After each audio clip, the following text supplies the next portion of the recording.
সংসারে নুন আনতে পান্তা ফুরোনোর মতো অবস্থা। অভাবের সংসারে নিজেকে চালাতে হচ্ছে টোটো, কিন্তু এলাকার উঠতি বয়সীদের বিপদগামী হতে দেখে নিজে ঠিক থাকতে পারেননি। তাই টোটো চালানোর ফাঁকেই যুবক যুবতীদের দিচ্ছেন ক্যারাটে প্রশিক্ষণ।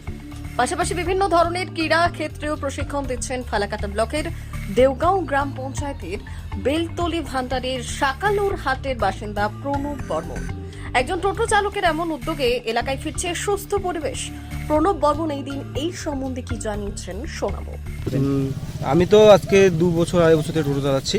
আচ্ছা, তো আমি আগে ক্যারাটে করতাম, তো মাঝখানে আমার কিছুদিন বন্ধ ছিল। তো তারপর আমি টোটো চালাচ্ছি, তো ভাবছি যে বিকাল সময়টা আমার টোটো চার্জ যখন শেষ হয়ে বসেই থাকতেই হয়, তো এটার বিকল্প কী করা যায়। তখন আমি ভাবলাম যে না, আমার যেহেতু একটা জিনিস জানা আছে, নিজেও করছি, শরীরের পক্ষে ভালো, সব কিছুর দিক দিয়ে ভালো, এর জন্য নিজেকে এইদিকে আবার নিয়ে আসলাম টাইনে।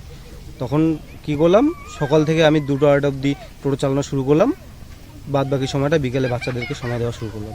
আমি বেলতলি ভান্ডানি তোমার দেওগাঁও অঞ্চল, তো এটা দেওগাঁও অঞ্চলের হরিনাথপুর মিলন সংঘ মাঠে আমি প্র্যাকটিস করাচ্ছি সপ্তাহে 2 দিন। খাড়াকদম বাস স্ট্যান্ডের পাশে ওখানে 2 দিন প্র্যাকটিস করাচ্ছি। আর কলেজ পাড়াতে আমি 2 দিন করাচ্ছি, ফালাকাটা কলেজ পাড়া। ফালাকাটা কলেজ পাড়াতে। 14-15 বছর আমার রানিং চলছে আচ্ছা, এই ক্যারাটে নিয়ে ক্যারাটে নিয়ে। মানে আপনার সংসার মূলত চলে কি টোটো চালিয়েই? হ্যাঁ, টোটো চালিয়েই চলে। আর তার পাশাপাশি আপনি এটা এটা করেন? করছি আমি, ভালো লাগে। অনেকেই সাপোর্ট করে। Support মেন করে, হ্যাঁ। আমি শুরু করতে পারতাম না, আমাকে এখানকার মিলন সংঘ একজন আছে, সদস্য আছে লিটন দা, আর একজন আছে মিঠুন দা, তারা সহযোগিতা করে। তারাই প্রথম সহযোগিতা করে, তাদের বাচ্চাকে প্রথম এডমিশন করায় আমার কাছে। তারপর থেকে চলতে হ্যাঁ, থাকে। তারপর থেকে চলছে। আচ্ছা, আমি যা দেখছি এখনকার বাচ্চা কাচ্চা সবাই শুধু মোবাইল আসক্ত হয়ে পড়ছে, সারাদিন মোবাইল নিয়ে মোবাইলের মধ্যে ঢুকে পড়ছে। তো আমি যে জন্য আর কি আমার প্র্যাকটিসটা চালু করা, যাতে বাচ্চারা মোবাইল থেকে বেরিয়ে এসে মাঠমুখী হয়, মাঠে আসে, সুস্থ থাকে, সেটাই আমার ইসে আর কি, যাতে বাচ্চারা লক্ষ্য মেটা। লক্ষ্য আমার আর কি, যাতে বাচ্চারা শারীরিকভাবেও সুস্থ থাকে, মানসিকভাবেও যাতে সুস্থ থাকে, একদম ফিট থাকে। আমার নাম প্রণব বর্মন, বাড়ি আপনার? বাড়ি বেলতলি ভান্ডানি। এখানে আমি আমার ছেলেকে দিয়েছি। প্রণব ভাই আমাদের অনেক দিনের পরিচিত, কিন্তু আমি জানতাম না ও কাছাকাছি এখানে একটা শিবির করেছে ক্যারাটে শেখানোর। আচ্ছা, তো যেদিন আমি জানতে পারি, ঠিক পরের দিনই আমি ওর সঙ্গে যোগাযোগ করে আমার ছেলেকে এখানে যোগদান করি। এর আগে তো আমাদের এদিকে কাছাকাছি ক্যারাটে শেখার মতো কোনো রকম মানে প্রাতিষ্ঠানিক কোনো সংস্থা ছিল না।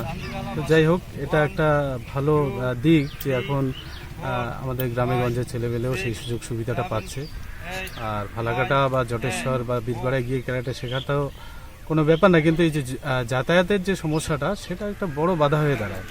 তো এখানে কাছাকাছি হওয়াতে আমাদের এটা একটা বড় সুবিধা আর কি।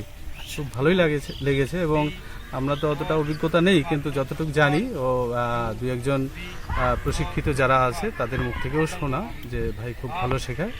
এবং আশা করি আরও আশেপাশের ছোট বাচ্চা কাচ্চা যারা আছে তারাও এখানে আসবে, এই আশাই রাখছি।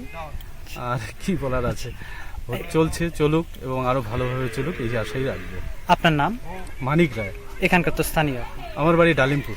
আচ্ছা, আচ্ছা। এই কাছাকাছি খাড়াকদমের পরের যে স্ট্যান্ডটা মোজনাই, তার থেকে একটু দূরে বাড়ি আমার, মোটামুটি 1.5 কিলোমিটার। আচ্ছা।